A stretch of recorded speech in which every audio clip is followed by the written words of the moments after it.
Whoa, that's a leap. That's a fucking leap. I need everyone's attention. I'm paying attention. Do I look like an idiot with this? No. You look cute and Christmassy. Okay. Because I feel like an idiot. But I want to make sure. If you feel like an idiot, take it off. No, I look cute. So do you look cute or do you feel like an idiot? You know, I could be both. I'm a cute idiot. But you're definitely not neither. I'm neither cute nor an idiot. Wow. No, neither cute nor... Oh, yeah. Exactly what you this said. is our breakup episode. Behind the scenes, some BTS of our breakup. It's the Hi Guys Christmas time. Spark a joint and lose your mind. Oh, my friends, did you hear? It's the latest time of the year. It's the latest time of the year. Bart. Fuck, I am so high. Bart. Okay, Oh my god. you need to do an intro. That's the only thing we need. We need an intro. I'll give you an intro. You want an intro, baby? Well, Oh, you got me riled up. You want an intro? Let me give you an intro. I don't think I want to be here. I am extremely high, but I just want to let you know that Chris and I are finally wearing some cool clothes that come from Cool Peeps. So I am wearing a Smokies Edibles beanie. And Chris? I'm wearing a wild hat because I'm wild. Mm-hmm. But yeah, we're super happy to finally have some merch. It's just so nice. I'm Chris. And I'm Claudio. And we're the Hi Guys. And happy holidays. We're back to talk to you about some unconventional seasonal media that might not be on your holiday watch list. Today we're going to talk about the new Hulu original film, Happiest Season, starring Bella Swan, Yorkie from Black Mirror, April Ludgate, David Rose, and Annie Edison from Community. What Chris is trying to say is the cast for this film is extremely talented and really very pretty. well known for what they've done in the past.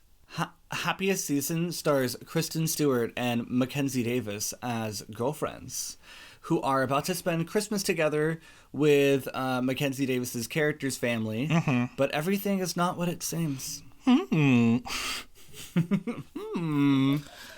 Do say. If you have not watched this movie, we're going to give you a few reasons to watch it. And then we're going to get into our spoilery analytical section.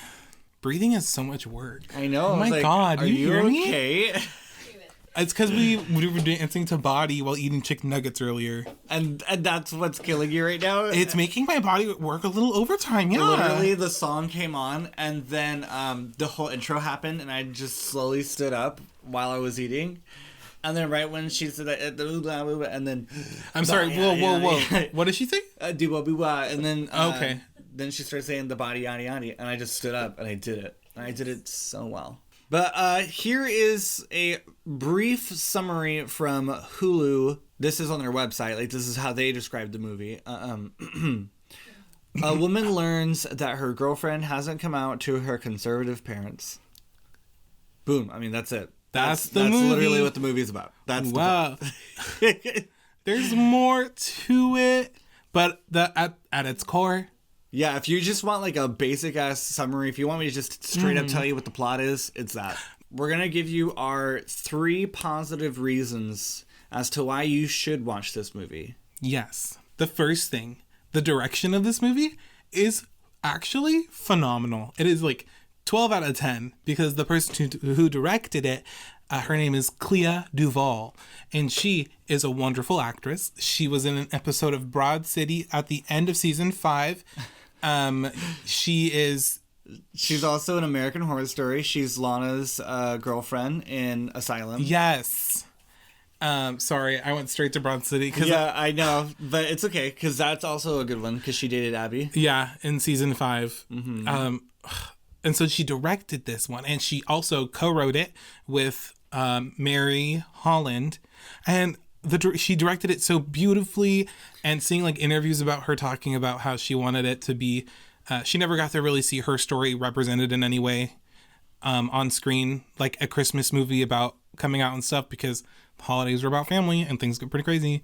So it was just so sweet. I was like, I'm so glad that she got to make this film.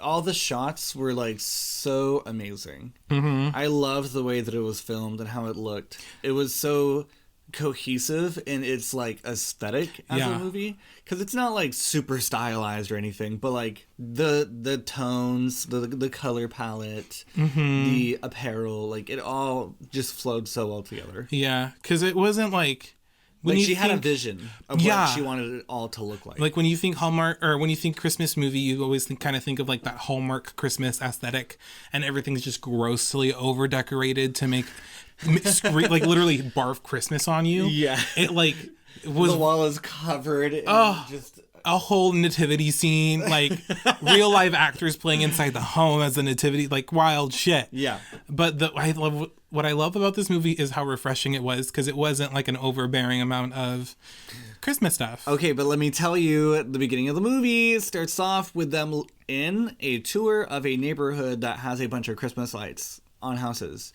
And if you may recall, a few episodes ago, I said something about people being obsessed with lights and it being a part of like who tying we are. it back. Tying it back. Let's reel it back. I'm making discoveries as we go. These two were having such a magical night. And I was like, why are scenes that are like magical nights magical because of all the lights around them? Yes. Like the end of the one Christmas episode for New Girl, when they're all in the street and She and Him starts playing and it's nighttime and all the streets, all the houses are decorated. Yes. And Christmas lights. The Disney nightlight, the light parade. What makes Euphoria so appealing? The lights. I was like, look, lights make everything magical, and we're obsessed with them. Anyway, let's carry on before I get too much into my psychological podcast. The direction of the cast was very great. The performances, wow. Yes. The way they did things, cool. It was really great, though. The acting was really, really top notch. Got great performances out of all these people. Yeah, and it was we have big hitters in it like Kristen Stewart and Dan Levy, who were like household names, like right? For Dan Levy, the direction was really great for him because he was not himself a little bit. Just a little bit. Because it is still Dan Levy, so he still has his like normal mannerisms, but it's not David from Schitt's Creek. Yeah, because David from Schitt's Creek is very noticeable. It's very as far extra, as like the act. Yeah, you can tell the acting. But for this performance of Dan Levy felt like more true to who he is as a person.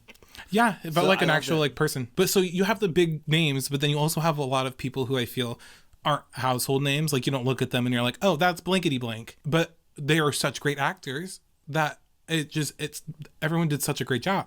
And it's so awesome to see actors that aren't always everywhere be in it. Because as fun as it is to have like an all-star cast, it's like, what else, you know? Like there has to be more than just the same group of people that keeps getting used. And it was really awesome to see them bring it to this very important and very good movie. But it is a great cast. Everyone really played their parts. All of the acting was so good. Oh, Kristen Stewart. I am one of the few people who think that she is actually a good actress because she can do some good performances. It's just she does a lot of bad ones. You know what I mean? So mean. But when she gets the correct director to pull a performance out of her, she's amazing. And she was really great in this movie. Yeah. Like, all of the people who were in the movie really did make me feel how I was supposed to feel. Like, this chaotic fucking family that makes everyone feel on edge all the time. Yeah. I was like, this is uncomfortable, but it's because they're all doing it so well. I love when you know, like, older white people do passive-aggressive shit. The bread to my butter, my dudes. Nothing more entertaining than someone saying, fuck you, but, like, to the side. No, yeah, it's like when you're sitting there and your wig just gets fucking snatched from your soul. Because you're like, with that way they say things. Yeah, I was anxious for a while. I Me was like, too. everyone needs to calm down. Everyone needs to relax. Claudio paused it, hug. and we like took a walk for our dogs because he was like, I just need He was like, I just need a fucking break. Dude, oh my god, I was like ready to punch someone. But more on that later. And the writing for it was so smart. And the director also wrote it, and one of the main characters also wrote it. Like, these two as a duo, I can't wait to see what else they do. Yeah, I'm really excited. Me too, because what's awesome about the movie is how great it has been doing, and the numbers are like breaking records for Hulu as a streaming service. So the movie is very great and well made all around. Yes, but there were some follow-ups, hiccups, and that's what we'll be getting into next. So if you would like to go leave unspoiled, go do it. Go support a movie made by queer people about queer people. Yeah, because I think you're gonna gain something from it, and you're gonna gain something from it. One of I would love to watch this movie with my family because it says things for so many people on behalf of you. Mm-hmm. So, I mean, I think you should watch it first and see if you really should watch it with your family. But I mean, like, if you're comfortable, watch it with your family because I mean, there's no like dirty things that happen. No, not dirty wise, but I guess just like it gets really personal. Yeah, it just gets really personal if you know. I feel that. But yeah, go support queer art. It's pretty good. Because if you're supporting us, you're already halfway there. You just gotta support more. Keep supporting. That was so cute. Yeah, because we're queer art. We are quart. Quart. That's Bart's evil twin. Quart. Quart. Oh, Quart with a Q. No, Quart back again. Not Quart. Oh, I hate that. Not Quart with the bangs. Quart with the bangs. Okay, so yeah, now we're gonna dip into the analytical thoughts that we have about this movie. Yes. So, Can we talk about how you were feeling the first half of this movie? Yes, that's what I was just about to say. Is that the passive aggressiveness you were talking about? Yeah, let me get... I love when white women do their white womaning thing. Yeah. Look, what's going on in this situation is that I was excited to see this movie. Mm-hmm. I thought I was going to get, like, a fun, queer holiday movie with some slight, drama. I didn't expect the whole thing to be drama. And it's not that I'm against it, drama, but it's like we're so past the need for coming out stories in gay media. It is so irritating that we can't watch a fucking gay movie where they just have a good time.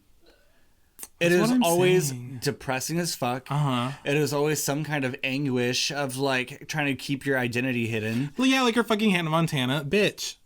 It's so infuriating because I understand, like, yes, coming out stories are important, but at this point in 2020, bitch, we need to move past that and just make them the main characters of any usual day movie. Because here's the thing, we keep perpetuating the need to have a coming out in general, and it's like we shouldn't have to come out. It should never be a question of whether you are or not. Bitch, you're alive, period. I don't care. I just hate always watching coming out stories. Like, I just want them to be post-out. I just want the character. I don't want this one moment in their life that they experienced. Because, like, we're not all based off of how we came out. Yeah. That's so weird. It doesn't even have to be, like, a huge fucking deal. Like, you are all making it. Yeah, because it's like... It's depressing, dude. Like, it's depressing. We don't want to keep watching sad shit about ourselves. How do you think that makes us feel? Yeah. Shittier. And there was such a toxic relationship in this movie that I just did not jive with. Because the two main characters, like, the whole thing is that this bitch asks her beautiful, amazing girlfriend to come spend time with her family on Christmas because Kristen Stewart's character hates Christmas. And you're like, there's probably some trauma there. Invites her to her family, and she said, this will make you love Christmas, I promise. And then the next fucking day, she's like, actually, if you don't want to come, I totally understand. And then on their way there, she fucking tells her that she's not out to her family. Mm-hmm. That they're on their way to go see. Yeah. For 5 days. For 5 whole days. And this bitch had lied previously and said that they knew and they were fine with it. So imagine being Kristen Stewart, like, okay, cool. Her family loves that she's gay. I'm gay. We're going to live up Christmas. It's going to be great. To the complete opposite. And she's literally begs Kristen Stewart to just go with it and pretend that it's they're just roommates. Oh my God. Dude. And that her roommate has nowhere else to go. And because Kristen Stewart's parents are dead, everyone... her parents are dead. Everyone... Well, I mean, it's said in the beginning. She's Yes. an orphan, technically. But she lost her parents at a young age. At 19, yeah. And so then, like, they make it so awkward. Like, her whole family. Oh my God, yeah, because all the girlfriend said was like, oh, this is Kristen Stewart. She's my roommate and she has nowhere else to go because she's an orphan. Like, why would you say such a personal detail I mean, and to your entire family? Which honestly was very funny when the whole family was like, every time they saw her and met her for the first time, they were just like, I'm so sorry. I'm so sorry about your parents. Yeah. How did you grow up in an orphanage? And it's like, dude, Oh, yeah. what the fuck? She was like, oh, they probably don't have Christmas So what trees. I'm saying is, like, if your girlfriend did those two things, I'd be done. I would have turned around. I would have stopped. I wouldn't have lied about who I was at all. And you know, the movie does talk about, like, they use Dan Levy as the audience to, like, kind of comment on the storyline. Mm-hmm. And he says, like, well, you probably shouldn't be doing this because why would you want to hide yourself? Yeah. And so, like, the relationship just feels so toxic. So I don't want them to work it out. It's disgusting. And then towards the end, some stuff happens. But, like, it makes me so mad how this character's storyline went. Because they should not be together. That girl's crazy. But then the other side of the coin is, like, she was straight up terrified and mortified of losing her family because of being coming out, yes, gay, which is, like, understandable if she didn't do all the dumb shit she did.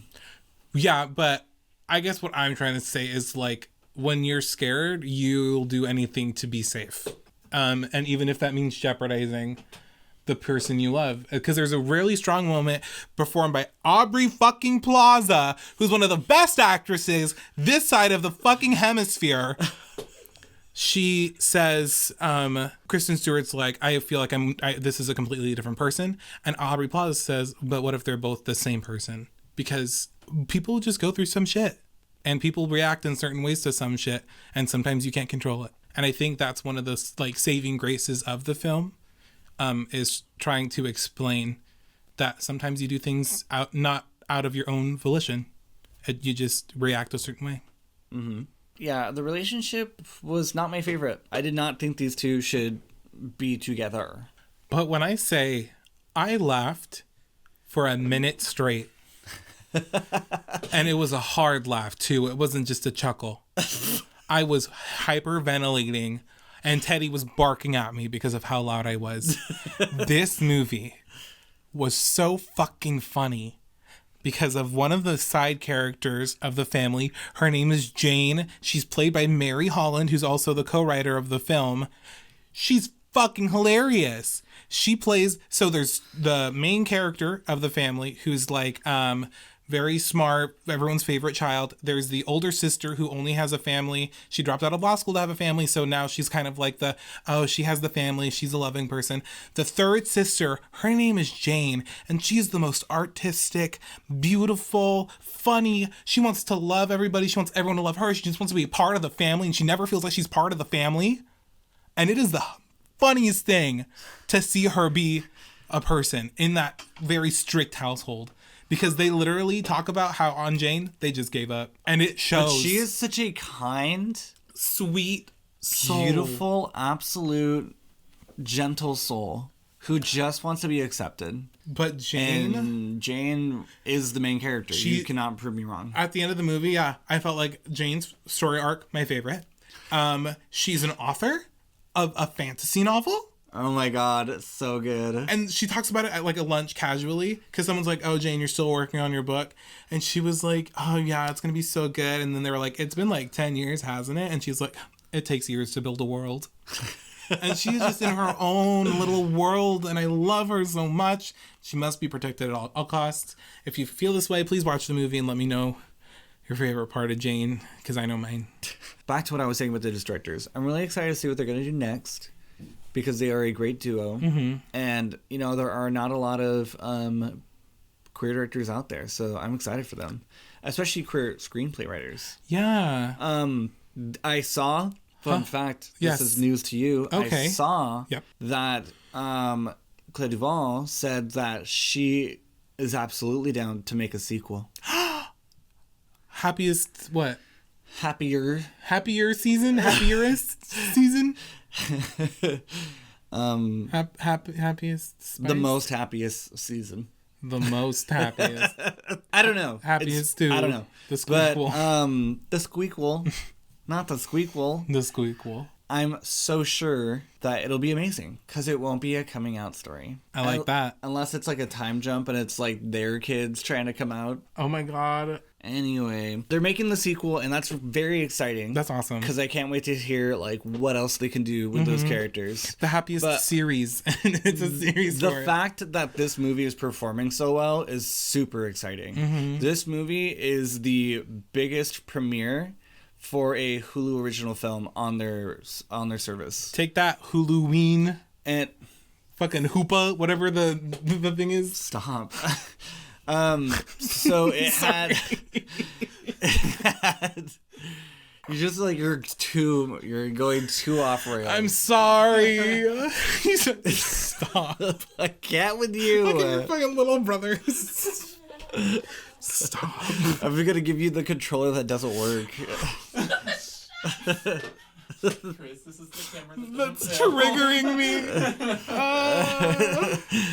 This is the biggest premiere for a Hulu original film, and it brought in the most new subscribers to Hulu. Which is so awesome. obviously the craving for the content is there, my dudes. Mm-hmm. Queer people eat queer media very quickly because there is not a lot out there. Like moths to a flame. Obviously, like this doing very well is exciting because it may be more than just queer people. Mm-hmm. Straight people love gay shit. Are you kidding me? Great. Dunkirk's great. Hollywood needs to take note of how successful this is and how successful Love, Simon did in theaters. Mm-hmm. Come on. They both made so much money, bro. So y'all need to step it up, make more gay shit that isn't tragic or sad or about coming out. Mm-hmm. And we're there. I want a buddy cop, rom-com, fucking Pineapple Express. Like, I would love two gay cops who are literally just two gay cops. But that's it. And that's it. And they go on a fucking Will Ferrell run around. Yeah. Their identity is not the storyline, bro. Jesus Christ. We should make Pineapple Express 2. Pineapple Express 2 with us? Yeah. Listen, James Franco and Seth Rogen, if you are watching this for some strange reason, hi, hit us up. We'll help you write Pineapple Express 2. Yeah. The queer edition. The queequel. The queequel. That's disgusting. The queerquel. The queerquel. That's better. Mm-hmm. Not the queequel. The gayening. The gayening. Wow. We're there.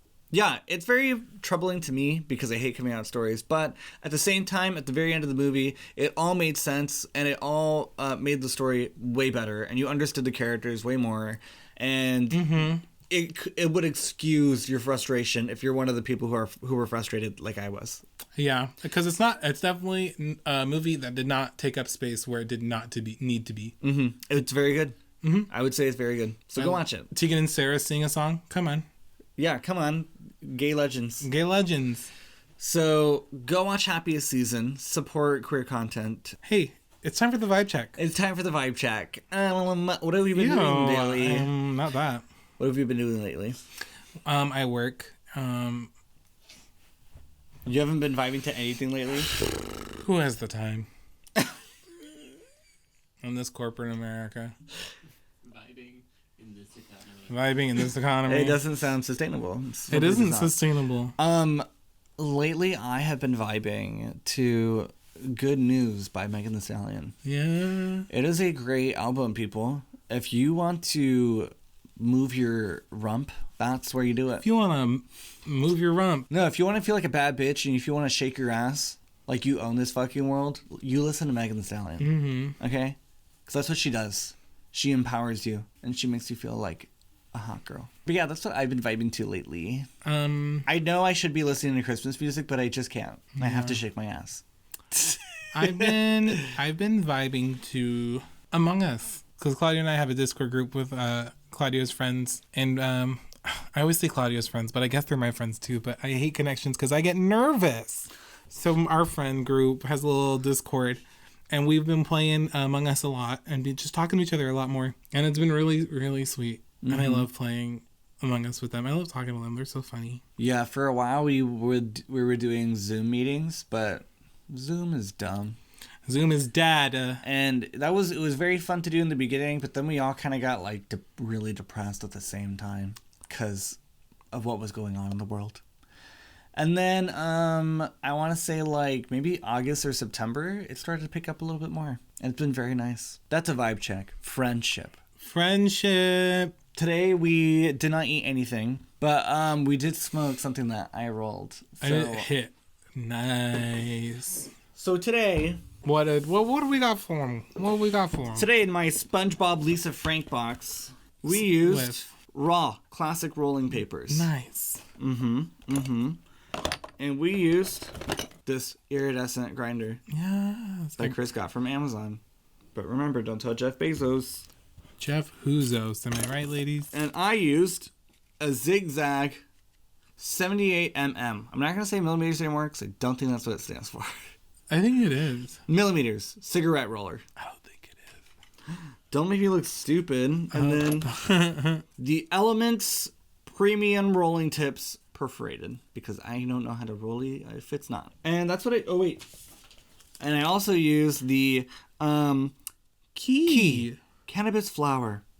It's called Super Glue. It was great. Because it sticks to you. Yeah, dude. It was strong. But I recommend. 10 out of 10 would recommend. A million out of 10. Everyone in the room, would you recommend? Yes. Okay, great. Here we go. So yes, across tens across the board. But all right, guys. Don't forget to listen to DJ THG where we talk about music and our feelings. Yeah. Don't forget to watch our Twitch channels. We're pretty fun. Yeah. Follow us on Twitter, Instagram, Facebook, TikTok, Reddit, and TikTok. Yeah. I added another one. And then check out our merch on Teespring. It's very cute. Like, comment, subscribe, and also give us a 5-star rating if you're listening on Apple Podcasts. Yeah. It really helps. And shop local. And don't forget to share. So we can meet Cher. So we could smoke a doobie with Cher. Smoking a doobie with Cher. A doobie. Pineapple Express 2. We should have to get Cher. That's... She'll perform a burlesque number. She has to. Come on, guys. Make Pineapple Express 2 happen. Could you imagine these couple of gayos? These couple of queers. Us in the big city? No, man. That's a recipe for disaster. That is a recipe. Recipe. But alright. Love you. Happy holidays. I guess now. We're the goodbye guys. The hi guys. We've been the hi guys. We say goodbye. That's when we turn into the goodbye guys. I guess now we're the goodbye guys. See ya. Bye. Are you gay? Am I gay? We're gonna have a conversation. Okay. She was like, be ready to bail me out. Be ready to bail me out. I know exactly how you feel. Our roommate said that the other day. I guess now we're the goodbye guys. So long. I guess now we're the goodbye guys. See you later. I guess now we're the goodbye guys. Adios.